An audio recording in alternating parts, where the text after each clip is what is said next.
Hello student, welcome to my new video. आज का ये वीडियो क्लास 11 के स्टूडेंटों के लिए बहुत ही ज़्यादा इंपॉर्टेंट है, क्योंकि आज के इस वीडियो में एक इंपॉर्टेंट टॉपिक पर हम डिस्कस करेंगे जो है पीएच मान। तो पीएच मान या पीएच जो वैल्यू होता है ये क्या होता है, पूरी तरीके से डिटेल में एक्सप्लेन करेंगे कि इनका परिभाषा क्या होता है, इनका फॉर्मूला क्या होता है, पीएच मान का सूत्र क्या होता है, पीएच मान किससे किसके बीच में होता है, पीएच मान की खोज किसने किया, मतलब डिटेल में एक्सप्लेन हम करने वाले हैं। यदि वीडियो को अंत तक बने रहना चाहते हैं तो आराम से बने रहिए। मैं आशा यही कर सकता हूं कि मैं आपको यही कह सकता हूं कि आपको रटना नहीं पड़ेगा, बल्कि आसानी से आपको याद हो जाएगा। तो चलिए जी, याद हम आपको करा ही देते हैं। तो देखिए, चलिए हम आ गए हैं। देखिए यहाँ पे पीएच मान या पीएच वैल्यू पर। देखिए, पीएच मान को दो तीन नामों से जाना जाता है। पहला है पीएच मान, इसी को हम पीएच पैमाना के भी नाम से जानते हैं। अंग्रेजी में पीएच वैल्यू या पीएच स्केल के नाम से हम जानते हैं। इतनी बेसिक बात है, क्लियर हो चुका है। आगे बढ़ते हैं। अब देखिए, सबसे पहली बात यही आता है कि पीएच जो मान है इसके खोजकर्ता कौन है, किन्होंने पीएच मान के बारे में बताया था। तो उनका नाम है सोरेनसन। क्या नाम है जी? सोरेनसन। तो एक नामक वैज्ञानिक थे जिनका नाम क्या था? सोरेनसन। तो सोरेनसन जो नामक वैज्ञानिक हैं, इन्होंने पीएच मान के बारे में बताया है। अब पीएच मान का सबसे पहले जान गए कि पीएच मान की खोज किसने किया था? सोरेनसन नामक वैज्ञानिक ने। अब आता है कि इसका परिभाषा क्या होता है। परिभाषा हमने लिखा हुआ है, बट मैं चाहता हूं आपको याद हो। जैसे हमने यहाँ पे क्या लिखा है, हमने लिखा है किसी विलयन में उपस्थित कि H+ आयन के सांद्रण के ऋणात्मक लघुगणन को पीएच मान कहते हैं। बट अभी आपको समझ में नहीं आ रहा होगा, आसानी से आ जाएगा, समझिए, थोड़ा सा सब्र कीजिए। देखिए, सबसे पहली बात मैं ये कहूं कि पीएच मान का जो फॉर्मूला होता है, पीएच मान, तो पीएच मान का जो फॉर्मूला होता है वो क्या होता है? -log और H+ आयन का सांद्रण। ठीक है ना, यही इनका क्या होता है? फॉर्मूला होता है। किसका जी? तो पीएच मान का। ठीक है, ये क्या होता है? पीएच मान का ये फॉर्मूला होता है। देखिए, थोड़ा सा यहाँ पे ये H पहले आप ऐसे लिख लेंगे, H+ अंदर रहेगा, उसके बाद ये सांद्रण रहेगा। देखिए, यही फॉर्मूला होता है। इसी फॉर्मूले से हम ये परिभाषा करेंगे। सोरेनसन ने हमें ये बात बताया कि किसी भी कोई भी विलयन हो, क्या हमने कहा कि कोई भी विलयन हो, तो किसी भी विलयन में कोई भी यदि विलयन हो, तो उन्होंने ये बात बताया कि किसी विलयन में, ठीक है ना, किसी विलयन में उपस्थित जो हाइड्रोजन आयन होते हैं, कोई भी विलयन है तो उसमें जो हाइड्रोजन आयन है, देखिए ये H+, यहाँ पे थोड़ा सा मैं यहाँ पे ये फॉर्मूला है ना, यहाँ पे मैं बताता हूँ। कोई भी विलयन है तो किसी विलयन में जो हाइड्रोजन है, तो किसी विलयन में उपस्थित हाइड्रोजन आयन H+ हमने लिख दिया, तो ये आयन ही तो है। तो ये H क्या है? हाइड्रोजन है, ऊपर क्या है? आयन है। तो हमने ये कहा कि किसी विलयन में उपस्थित हाइड्रोजन आयन के सांद्रण, ये जो हमने कोष्ठ ये बनाया ना, इसको हम सांद्रण कहते हैं, सांद्रण। ठीक है ना, तो हमने ये बताया कि कोई भी विलयन हो, क्या हो? कोई भी विलयन हो, तो किसी विलयन में उपस्थित हाइड्रोजन आयन के सांद्रण के ऋणात्मक लघुगणन, ऋणात्मक, माइनस को ऋणात्मक हिंदी में कहते हैं, और जो लॉग है ना, लॉग को ही हम लघुगणक कहते हैं। क्या कहते हैं? लॉग को लघुगणन।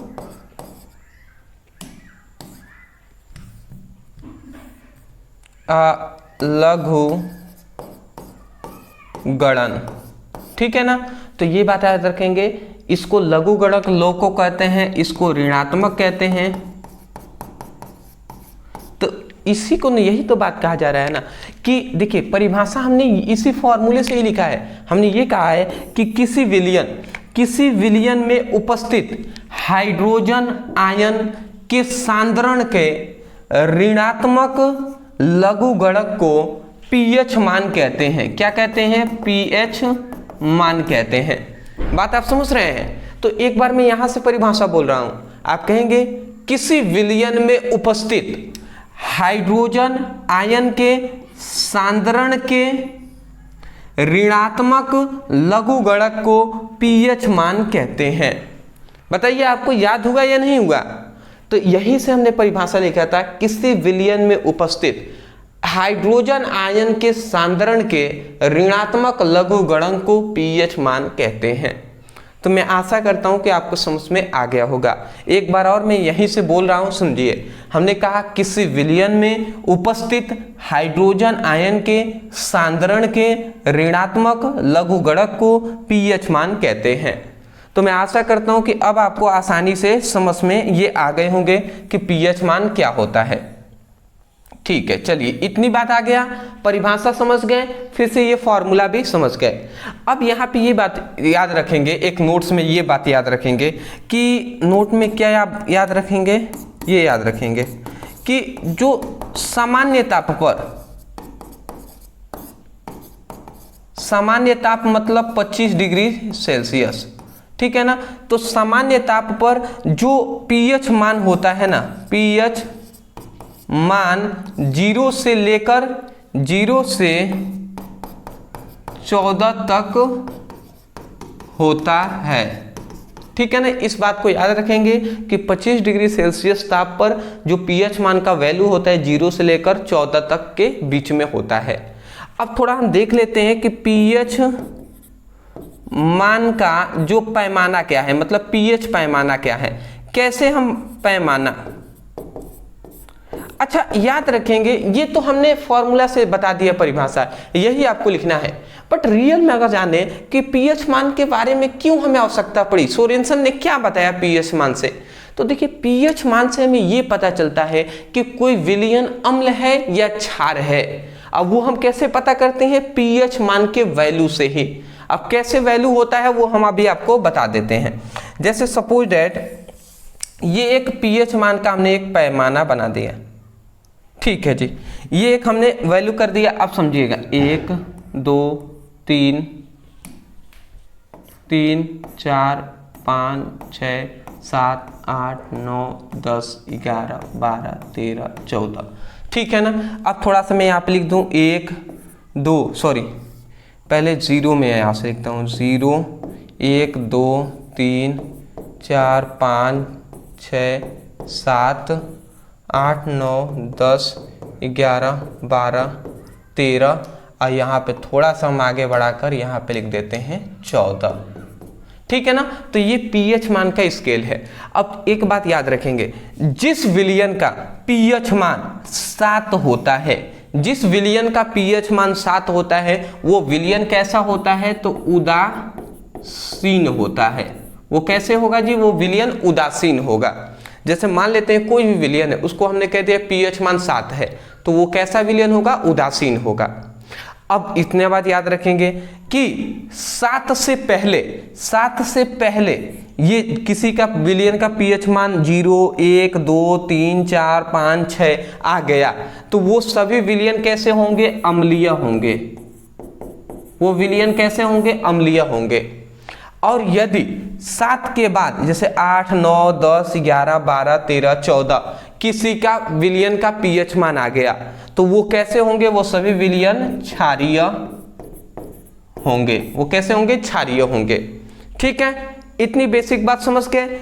अब एक और बात यहाँ पे जान लीजिए कि मान लेते हैं किसी का पीएच मान लेते हैं 6 है, तो 6 जब होगा ना तो वो सबसे दुर्बल हम कह सकते अम्ल होगा। उससे मजबूत अम्ल जिसका पीएच मान 5 होगा उसका होगा सबसे मजबूत 4 का, फिर से उससे मजबूत 3 का, उससे मजबूत, मतलब जैसे जैसे इधर बढ़ते हुए आएंगे तो वैसे वैसे अम्लीय प्रबलता जो होगी, अम्ल मजबूत होता जाएगा, ठीक है ना। और जैसे जैसे 8 से आप इधर बढ़ते जाएंगे वैसे वैसे जो क्षार है वो मजबूत होता जाएगा। तो इतनी बेसिक बात है, इंट्रोडक्शन हमने कर दिया। आशा करते हैं कि इसके खोजकर्ता, परिभाषा, फॉर्मूला समझ में आ गए होंगे और ये बेसिक जो हमने नॉलेज दिया ये भी आपको समझ में आ गए होंगे। तो अब हम बढ़ते हैं पीएच मान का महत्व क्या होता है, बहुत ज़्यादा इंपॉर्टेंट है, इसको जान लेते हैं। देखिए पीएच मान का महत्व जो होता है, सबसे पहला होता है पीएच मान का महत्व हमारे शरीर को हमारे शरीर में भोजन को पचाने में ठीक है ना, यहाँ पे थोड़ा टाइपिंग में मिस्टेक किया गया है। शरीर के, यहाँ पे लिख देंगे भोजन को पचाने, ठीक है ना, सॉरी। तो भोजन को पचाने में किया जाता है। जैसे हमारे शरीर में क्या होता है, जब हम भोजन करते हैं तो वो पीएच मान के कारण ही वो जो भोजन होता है वो पचता है। और भी बहुत सारे हैं, पर पीएच मान का वहाँ पे महत्व होता है, कार्य होता है। दूसरी बात, पीएच मान का महत्व दंत क्षय में होता है। दांतों के गिरने में भी पीएच मान का ही महत्व होता है। कैसे दांत गिरते हैं जी? जैसे मान लेते हैं कोई व्यक्ति है, उसने भोजन रात को कर लिया, ठीक है ना, डिनर अच्छे से किया और सो गया बिना ब्रश किए ही। अब जब सो जाता है तो उसके दांतों में क्या फंसे होंगे, भोजन के कुछ कण फंसे होंगे और वो सड़ता है। अब कुछ दिनों के बाद वो जब सड़ेगा तो वहां पे जब सड़ता है ना तो वो क्या होता है, अम्ल वहां पे हो जाता है। अब वो अम्ल जो होगा तो अम्ल का हम जानते हैं, जो अम्ल होगा ना, अम्ल का पीएच मान कितना होता है, 7 से कम ही होगा, मतलब 6 होगा, 5 होगा, 4 होगा। तो जो अम्ल है ना वो दांतों में एक सुरक्षा कवच होता है जिसका नाम होता है इनेमिल, और उस इनेमिल को नष्ट कर देता है। और जैसे ही नष्ट किया, सुरक्षा कवच हट गया, तो दांत तो गिरेंगे ना, तो वही कहा जा रहा है दंत क्षय में भी होता है, ठीक है ना। तीसरी यहाँ पे होता है, हमारे शरीर का पीएच मान 7 से 7.8 हो तो हमारा शरीर स्वस्थ होता है। मतलब हमारे शरीर को स्वस्थ होने के लिए भी पीएच मान की आवश्यकता है।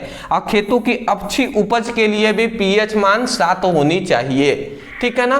खेत से अच्छी उपज चाहिए तो पीएच मान 7 होनी चाहिए, मतलब उदासीन होनी चाहिए वो खेत। अदरवाइज मैं आशा करता हूं कि आपको आसानी तरीके से समझ में आ गए होंगे। यदि वीडियो पसंद आया है तो वीडियो को लाइक करने के साथ साथ चैनल को सब्सक्राइब कर दीजिएगा, ठीक है ना।